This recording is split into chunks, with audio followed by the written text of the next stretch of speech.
Anton Endres was hanged on October 15, 1946, at Landsberg prison, the same prison where Hitler had written Mein Kampf years earlier. As the noose was placed around his neck, cameras were rolling. His face was blank. No final words. No apology. Just silence. But how did a man like this end up at the gallows?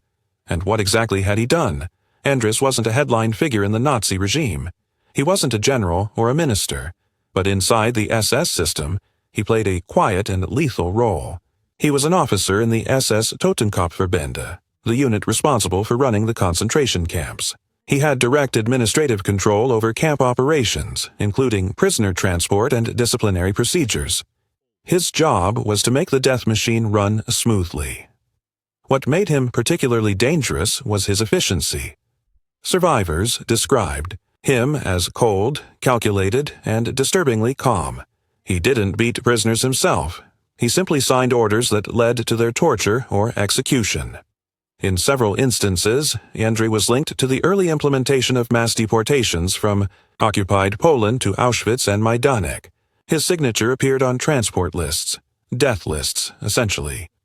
When the war ended in 1945, Andres tried to disappear.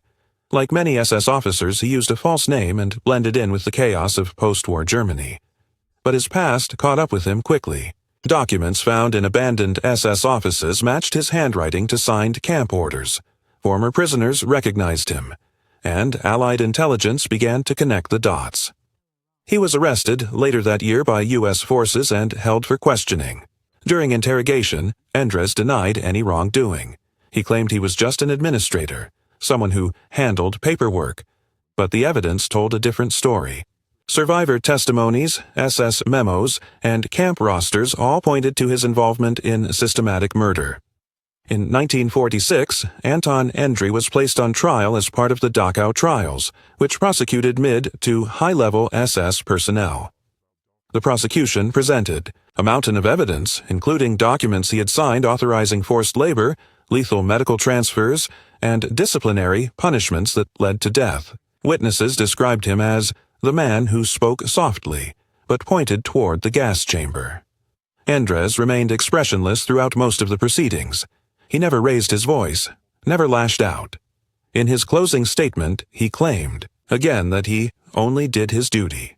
But the judges weren't interested in his silence. They had the names of the dead. They had the orders he signed. They had survivors who still remembered the sound of his voice. He was convicted of war crimes and crimes against humanity and sentenced to death by hanging. Unlike some other SS officers who collapsed emotionally or begged for mercy, Andres simply nodded when the sentence was read. He reportedly asked only for a priest, then spent his final days in near-total silence.